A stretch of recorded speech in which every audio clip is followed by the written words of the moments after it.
Não, vamos lá. Não vai ter problema nenhum. Quem nunca ouviu isso? Seja bem-vindo ao nosso Devocionil, nossa série de vídeos devocionais aqui no canal do NIL, Ministério de Jovens da Igreja Amor e Movimento.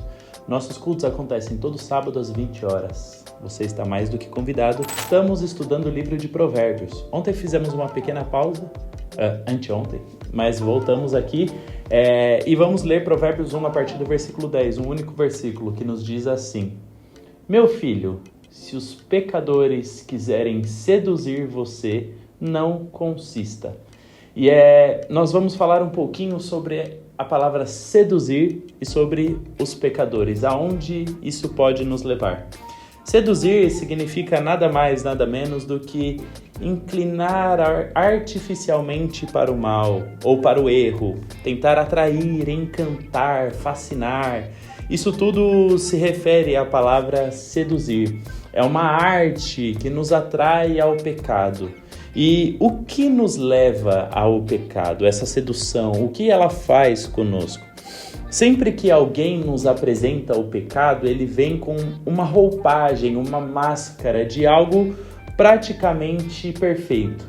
É uma proposta irrecusável de um prazer imediato. Isso é uma sedução pelo pecado. É uma proposta que, assim, quando você olha a situação no momento em que está acontecendo, é simplesmente irrecusável.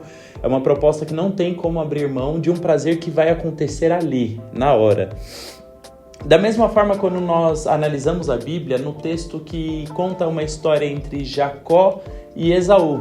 Jacó, ele era o filho mais novo e Esaú, como filho mais velho, ele tinha uma bênção da primogenitura. Ele, como filho mais velho, ele seria abençoado pelo seu pai e a partir dele seria a geração escolhida por Deus. Mas aí Jacó, como sedutor, e sim, Jacó teve esse papel nesse texto, ele vê Esaú chegando de um dia árduo de trabalho. Esaú chega em casa, tá lá Jacó percebe que ele está com fome, que ele está num momento de fragilidade física, e aí ele vem para ele com uma proposta: olha aqui, Esaú, por que você não come essa sopa aqui, essa comida maravilhosa aqui que eu preparei para você? E aí se coloque numa condição de fome. Quando você sente o cheiro da comida, é impressionante. Quando estamos com fome, qualquer tipo de cheiro de alimento que te cerca, você...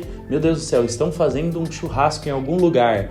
Nossa, eu tô sentindo um cheirinho de pizza em algum... Meu Deus do céu, deu até fome falar sobre esse assunto. E aí, ao sentir fome, ele fala: porém, você vai precisar vender o seu direito de primogenitura. E ali, na hora, ele já oferece qual seria o benefício que ele teria e qual seria o prejuízo. E Esaú não pensa duas vezes e ele aceita aquela proposta de Jacó. Só que o pecado, ele é mais curioso do que isso, porque o pecado, ele sempre nos mostra o prazer imediato, mas ele nem sempre mostra qual vai ser a tragédia e a consequência. Ele sempre nos mostra que, olha, vem cá, vem receber isso aqui de bom, mas ele nem sempre mostra o que vai acontecer, qual vai ser o final dessa história. O único que recebeu essa orientação foi Esaú, mas nós não recebemos. E aí, será que o pecado ele se apresentaria pra gente dessa forma? Olha, vem aqui, venha comigo, porque se você vier, você nunca mais vai falar com as pessoas que você ama. Será que é assim que o pecado se apresenta? Ou, venha comigo que você nunca mais vai ter domínio sobre as suas emoções. Venha comigo que você nunca mais vai parar de ver, vai ter domínio sobre pornografia. Venha comigo que o seu cérebro e o seu corpo serão prejudicados para sempre. Sabe, o pecado, ele te promete liberdade, mas ele te traz prisão. O pecado, ele te promete felicidade, mas ele te entrega tristeza. É isso que acontece. O pecado, ele é uma fraude. Ele é a promessa de coisas maravilhosas que vão te dar dores, às vezes eternas, para o resto da sua vida. Então, tenha consciência, meu irmão, destes perigos. Sabe, porque se eu, Rafael, pudesse voltar atrás, eu tive problema com pornografia durante anos da minha vida. Fui viciado, de fato, a ponto de consumir materiais pornográficos constantemente, todos os dias, durante anos.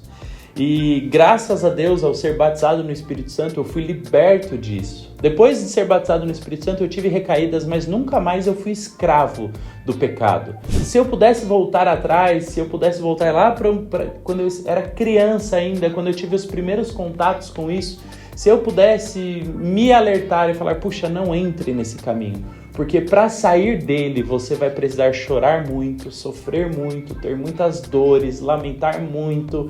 Você vai precisar ter dias que você vai querer morrer. Sabe, quantas vezes passou na minha cabeça eu tentando me libertar desse vício, falando, Deus, eu cansei, eu quero tirar minha própria vida porque eu não tenho mais força para vencer isso aqui.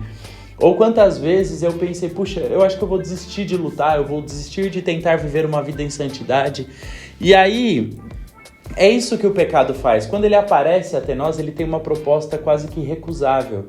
Mas quando nós caímos nele, nós passamos a viver uma outra vida, uma vida marcada pelo pecado, onde sempre nós tentaremos vencê-lo. E ele sempre vai ser um desafio para nós.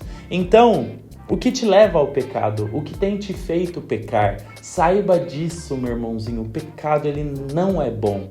Por mais que ele pareça bom, esteja numa embalagem boa, ele cheire muito bem, ele seja maravilhoso, ele seja lindo, não caia nessa, porque o pecado vai gerar, com certeza, problemas para a sua vida. E além de o que nos leva ao pecado, quem nos leva ao pecado? Porque no texto nós lemos, se os pecadores quiserem seduzir você, quais são as pessoas que te levam para o pecado? Sabe, se você sabe que aquela pessoa te leva ao pecado, por que você ainda anda com ela? Se aquela pessoa que você sabe de quem eu estou falando, todas as vezes, ela que te dirige até o pecado, ela que te dá oportunidades, ela que traz até você coisas que vão te prejudicar, por que você ainda anda com ela? Por que você ainda segue os conselhos? Por que você ainda está perto? Por que você ainda senta na mesa? Sabe? Isso é muito importante. Quando a notificação do celular bate, por que você ainda responde? Na verdade, por que você ainda não bloqueou essa pessoa? Estão me entendendo? Estão me entendendo? Ouve aí.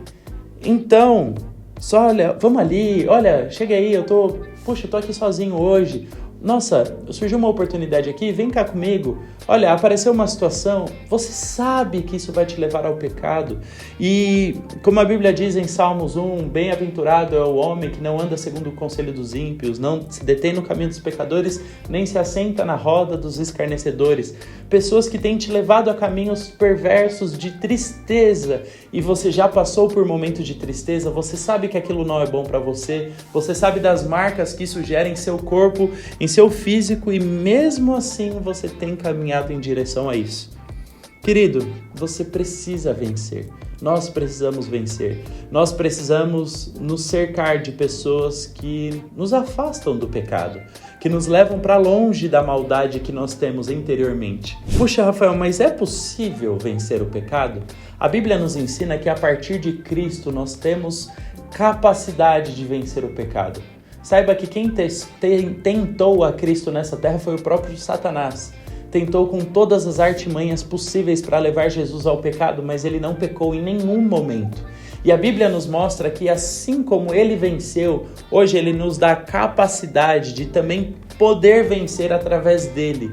Então aquilo que te capacita a não pecar não é a nossa própria força, porque se você depender dela, saiba, meu queridinho, que você vai pecar. Mas você precisa entender que Jesus Cristo conquistou o domínio sobre o pecado. Ele conquistou isso através da sua vida de santidade. E hoje eu e você podemos nos submeter a Ele para, através dele, nós temos força suficiente para vencer esse pecado. Então, a força que você precisa não está em você, nem dentro de você. Ela está em Cristo Jesus. E aí, quando a nossa mente entende isso, nós buscamos nele santidade e santificação. Santificação diária e contínua a partir do seu sacrifício.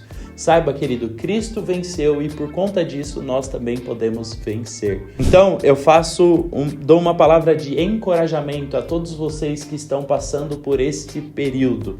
O período de libertação, o período de renovação, o período de eu preciso tentar mais. Saiba o que te leva ao pecado, quem te leva ao pecado e Cristo pode te fazer vencer tudo isso. Amém? Esse foi o nosso devocional de hoje. Se essa palavra falou com você, se você conhece alguém que precisa ouvir isso, mande esse vídeo para alguém. Deus abençoe. Até mais.